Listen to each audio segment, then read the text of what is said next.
It's good day to brew, baby. What is up, YouTube? It's your boy Millsy, back with Hometown Commander, back for another episode of Millsy Brews, the show where I take my first pass at the Commander Tomorrow's on a budget on my quest out brew the magic world. You know the motto, baby. It's ABB, always be brewing, and that's what we're back to do today. The deck list is going to be down in the description for you below. As well as I'd really appreciate if you could interact with the video, like, comment, subscribe, consider doing all that YouTube stuff. I'd appreciate it. But today, we're continuing through our final week of Final Fantasy content, and today we're finally talking about Barret, Avalanche Leader, a 4-mana Gruul human rebel legend with reach. It says whenever equipment comes in, we get to make a 2/2 rebel token, and at the start of combat on your turn, we can attach up to one target equipment we control to target rebel we control. Anytime you get to cheat an equip cost, it's always a very interesting ability. And that's what I think Barret's going to try to do, to cheat those equip costs, to get the right equipment on our rebels at the right times to find the most gain. A deck's all about equipment and getting equipment attached, but because having an equipment attached is part of modified, there are actually some Gruul cards that care about modified, and so we're going to involve those as well. The other thing to remember is that we do have all the 4 Mirrodin equipment from Phyrexia that make 2/2 rebel tokens and attach themselves, so we can use the Mirrodin equipment to get extra rebels and do stuff like that, which is interesting. There's a lot of things therein that we can have fun with. But I want to say a quick thank you to the channel members. Thank you so much for supporting the channel. If you're interested in seeing all the videos just a little bit earlier for just $1 a month, consider checking that out down below. Well, all right. I think first off, it's probably good to talk about who are the pieces that we want to try to attach to. We can attach to any rebel, but we also can attach to other things. Chameleon Colossus, example, is a 4/4 with changeling, so it's going to be every creature type. So it is a rebel. It can be attached to. Champion of the Flame isn't a rebel, but it's a 1/1 with trample that gets +2/+2 for each equipment attached to it. So it could be a nice big body that could be threatening our opponents. Oxida Finisher is a huge rebel ogre that gets a little bit of cost for each equipment we control. Big 7/5 with trample, a great body to attach to. Rook, Hexgold Nabber is a fun rebel from Phyrexia. Whatever equipped creature we control other than Rook attacks or dies, you can attach all equipment attached to that creature to Rook, and Rook's a trample hasty goblin. I think this is a really interesting ability because it can really make Rook a huge threat if you want to do that. And if you think about it, it will allow you to soup Ruck up, or if something another creature that's equipped dies, right? You can throw everything on Ruck and kind of keep it around without having to repay for the equip cost. Roaming Throne is a rebel, right? We can come in and have choose rebel, and all of our rebel abilities are going to go off twice. Remember that Barret is a rebel. So not only will his first ability, but his second ability can go off twice, making sure that we get the most thing attached and get the most for it. And then Roaming Throne's a 4/4 body with Ward 2, so it's really not a bad body in itself to attach to, even though you're triggering all these abilities. Note that it can't double its own abilities. It's only going to be triggered abilities of creatures, right? So it can't double up things like equipment or anything like that. But hey, it can be pretty useful. And then Stang, although it's not a rebel, it's just a very interesting creature. So whenever it attacks, you make Stang Twin, a legendary 3/4 red and green token that's tapped and attacking. And for each equipment in this case attached to Stang, you're going to make a copy attached to the twin. Now, you lose the twin and all its copies at the end of the next end step. But what I think is really interesting about this is you can get a bunch more rebel tokens with Barret if he sees this happen, and anything else that cares about equipment entering. Now, if they're legendary equipment, obviously we can't have more than one of them, which is kind of a downside. But I think Stang, if you equip with the right things, can make it and its twin copy token a really big threat, right? They can attack our opponents. Tarian Mauler is a rebel because it has every creature type, and it's just going to grow as our opponents cast spells, making it a huge threat to our opponents. Valduk at the start of our combat, for each equipment attached to it, makes a 3/1 elemental token with trample and haste. Again, Valduk won't be able to get that free equip from Barret, but Valduk can be a threat if we want to go wide every turn and get those tokens. And then Vincent, although it may not be a rebel, is just going to be a threat once we get it souped up. So it has Menace. Whenever one or more creatures we control hit a player, we put a counter on Vincent. And then whenever Vincent deals combat damage to an opponent, it deals that much damage to each other opponent if it's power 7 or greater. This is a huge Voltron threat to our opponents, because if we can get it to power 7 or greater through equipment or counters, now this is a huge for their opponents. If we hit one of them, we're hitting the other two. And it having already baked in menace is huge. All we need to really do is give it some sort of evasion or trample, or even first strike or double strike. And this can be a really hard hitter, even though it doesn't have that rebel type on it. Well, what equipment are we looking to do? The biggest thing I did coming into this week was I wanted to understand how these auto equip abilities work with the reconfigured creatures from Kamigawa. These were creatures that are creatures but are also equipment and had abilities to attach themselves.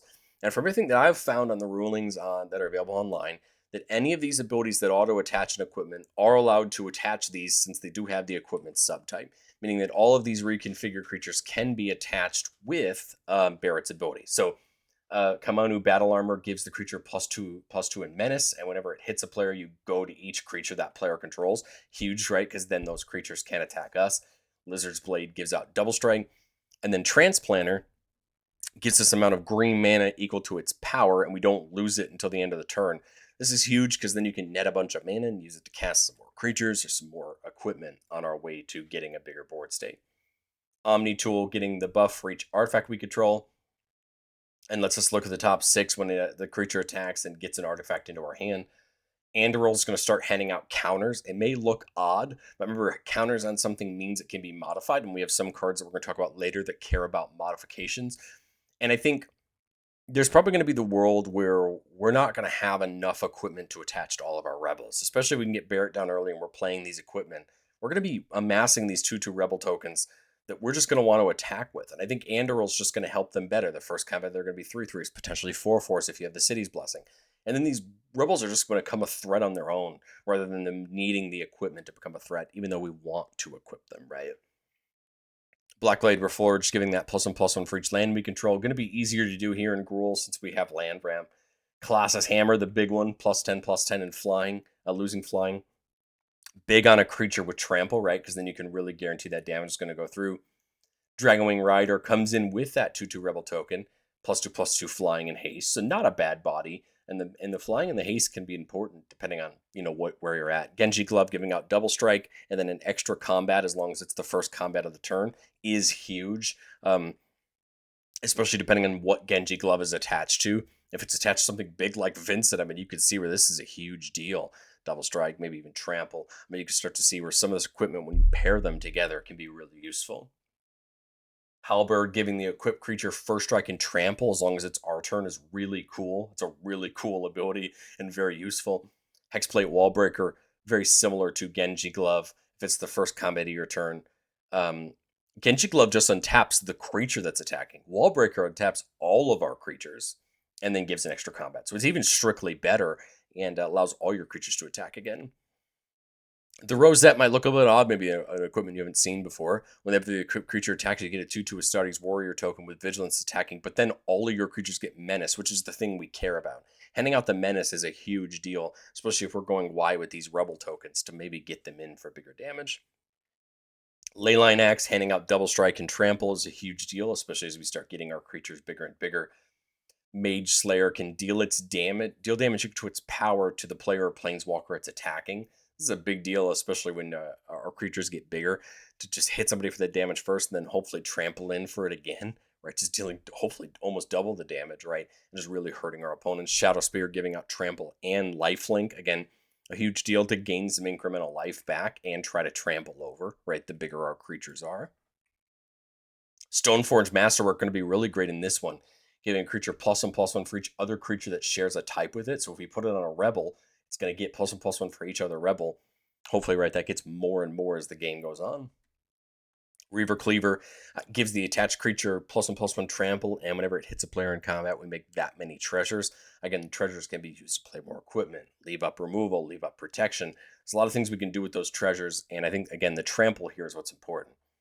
Wrecking Ball Arm, making it a base 7/7 and stopping it from being blocked with creatures of power 2 or less, I think is really important. I mean, the base 7/7 is great. It's going to be really useful for a lot of creatures.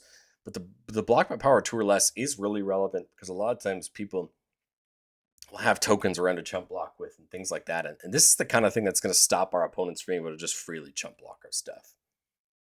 We have a few things that care about equipment. This is really this new Final Fantasy pick, right? Firion, giving all of our equipped creatures haste, which is nice with some of those for Mirrodin, right? Or the the equipment that come in and make a germ that's attached to it. But whenever another non-token equipment comes in, you make a copy of it, except it costs 2 less to activate. What's fun about this with all the Firmiridan attachment equipment is that you're going to get another rebel that's still going to stick around. It's just the equipment that's going to go away. So you probably honestly want to just attach that equipment to something else, use it while it's there, and that rebel sticks around. Freya can tap to help you cast equipment or use equip abilities. Otherwise, it just has flying during our turn. Could be a fun threat if we need it. And then Gilgamesh is just a ton of fun. Whenever it comes in or attacks you, look at the top 6, put any number of equipment you want onto the battlefield. And when you put one or more equipment down, you can attach one of them to a samurai you control. To my knowledge, Gilgamesh is the only samurai in our deck, so you can attach one to Gilgamesh. But again, that could just as easily be a target for Barret on the turn that Gilgamesh comes in. If you do this on the attack, it's going to be harder to do that, remember, because Barret goes off at the start of combat. But okay, how does modified matter? Because I think this is the big difference between, to me, where some of the Gruul side of equipment comes in is these modified matters cards. The happiest I was that we're getting back to this Chishiro deck that got released with Kamigawa Neon Dynasty. So whenever an Ori equipment comes in, you make a 2/2 spirit, but it says at the beginning of your end step, you put a counter on each modified creature you control. So remember, that means equipments, auras, or counters. So we can get the counters and everything. Chishiro adds them on. Otherwise, all of our equipped creatures get a counter, and this is going to help us raise the level of all of our creatures. There's the uncommon version of Barret from the main set. Whenever it attacks, it deals damage equal to the number of equipped creatures we control to the defending player. So kind of an interesting ability, right? We can hit a player for some damage again before we get in.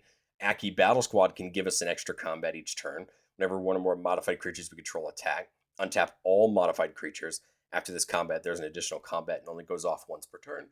Remember that all of your creatures attack at once, even if they attack different players. So you can't gain this multiple times. You're only going to get one trigger. But the point is, now all your equipped creatures untap. They get to attack again. You get another Barret trigger if it's out, and we can just really take advantage of that nice big attack.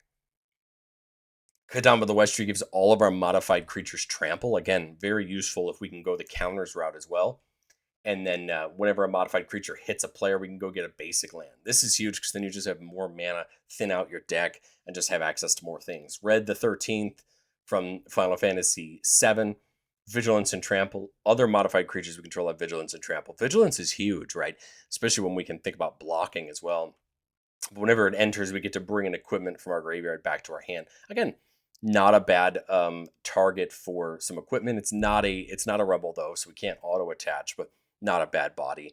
And then one of the cards I was really excited to play in this deck was Thundering Raiju. Whenever it attacks, you put a counter on a creature we control, and then it deals X damage to each opponent, where X is the number of modified creatures we control other than Thundering Raiju. So this is a really fun ability because all of our quick creatures are going to count. Any of our creatures with counters on them are going to count, and hopefully Raiju can just start handing out damage as the turns go by. But I've said it before on the show, and I've said it again, that taking advantage of modified matters, because I totally just missed my cue because I was not looking at my presentation like I normally do. So Hot Spring's another interesting enchantment that came out in Kamigawa. It gives all of our modified creatures haste. So this is fun, right? Especially for the creatures that can get equipped, right? Especially off those 4 Mirrodin equipment. But also it comes with 4 counters on it. Once per turn, you can take a counter off of it and put it on a creature, giving it haste. And then Sphere Grid, I think, is one of my favorite enchantments that's come out of Final Fantasy. So whenever a creature we control hits a player in combat, we get to put a counter on it. And then all of our creatures with counters on them have reach and trample. Again, I love the idea that these little rebel tokens we have could potentially just get counters on them and become more of a threat. I hope the price of Sphere Grid comes down, but I think it's a really interesting enchantment. And now, like I say on the channel, this is my first shot at this commander. And going into testing, I think probably changing up your equipment lineup is probably the thing you're going to do as you raise your cost. I'm not playing a ton of the big swords and the things like that a lot of people love. But I thought with something like Infantry Shield, you get some extra tokens, you get to get Menace on a creature, which I think is huge and could add some extra fun. Note that with Infantry Shield and Andor, you could set it up so that you get all the warriors and then put counters on all the warriors before they die, which could be fun. Batter Skull gives Vigilance and Lifelink. It comes in one of the living weapon ones to come in and make the germ that it's attached to. But Batter Skull can just be a great thing to give lifelink to a thing. And then if we really want to lean into some of the classic Gruul combats things, we could lean more into Aggravated Assault, an enchantment that for 5 mana lets you just take another combat. If you compare this with the Reaver Cleaver or Sword of Feast and Famine, these equipment that can either net you mana or untap your lands, you may be able to take as many combats as you need to knock out the table. That's an option. I've done that a lot in videos on the channel recently. I didn't want to just do it in another video, but I think it's a very good way to take a deck like this and help it give an end game option if it's not just loading up a single creature. Because the wider you go, right, the better Ag Assault is at helping you in the game.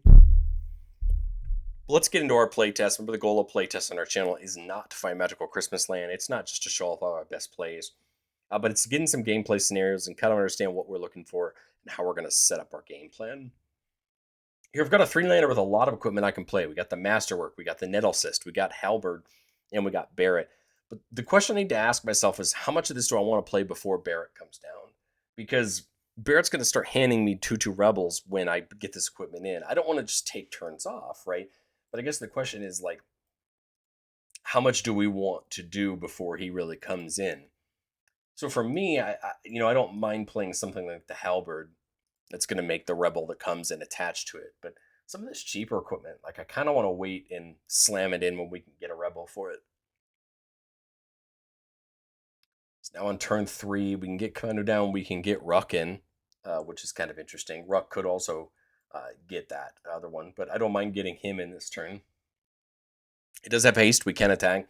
We could also switch the Halberd over to it if we want to, giving it first strike and trample, which could be interesting, but not so worried about it. Fortunately, we missed the land drop here, but we do get the 3 visits, so that's going to allow us to go get the land we needed for Barret. And I think knowing that we missed the drop for Barret, I have to use the rest of the turn to get something in, right? And again, take the attacks or use the attack to switch over to Ruck if we're worried about it.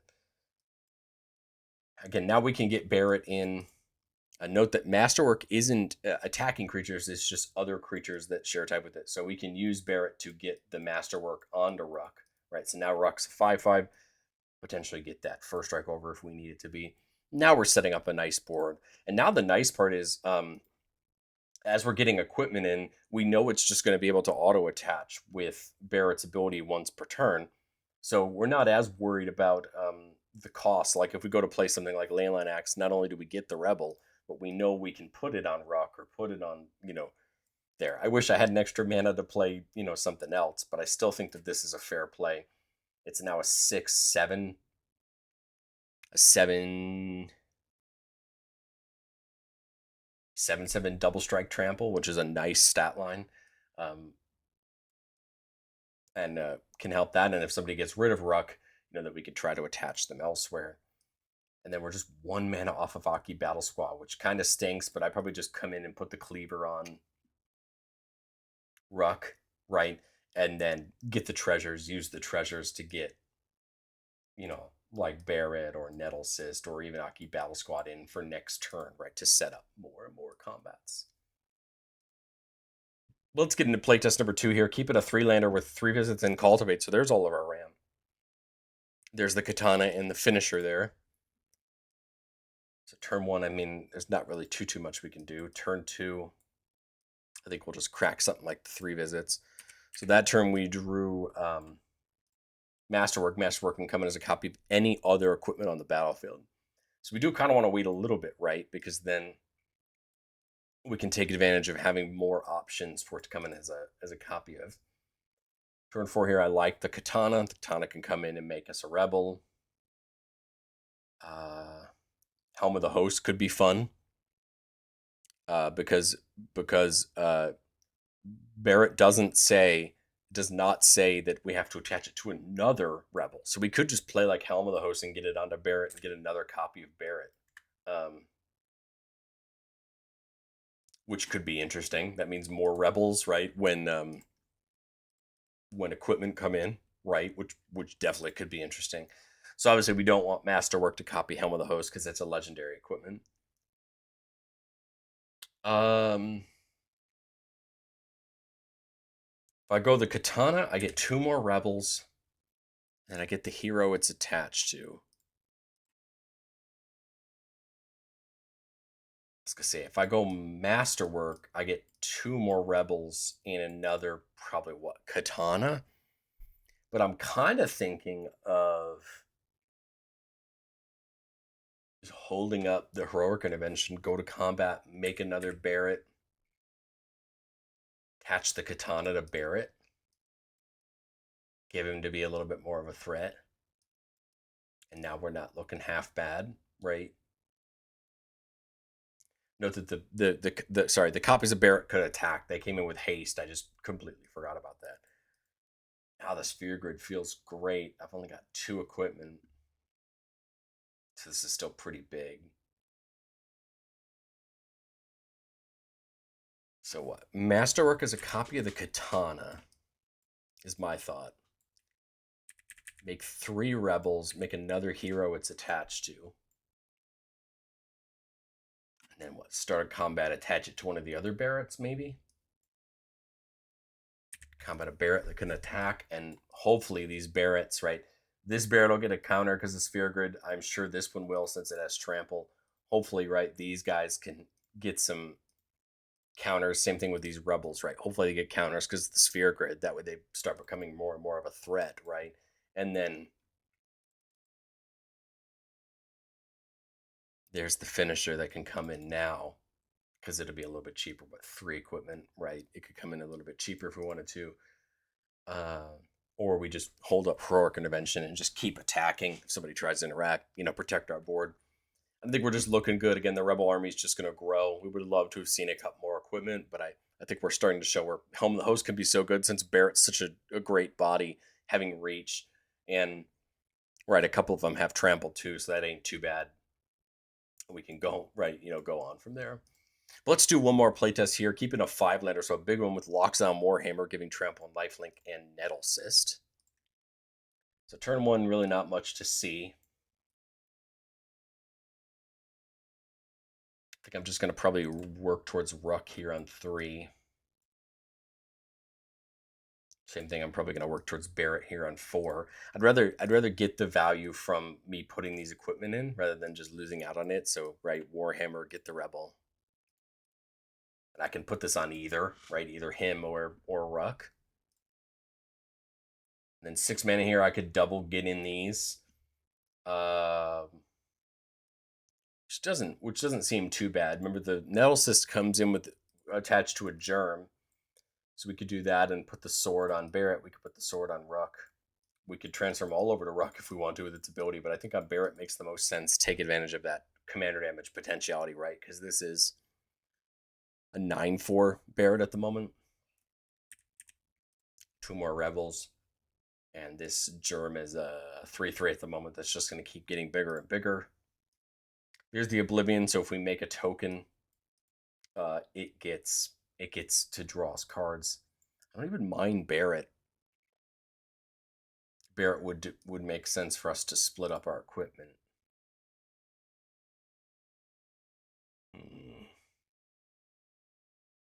Xata's Finisher's coming down for 5. I could do Idol of Oblivion plus Barret. There's just no way for me to make a token this turn.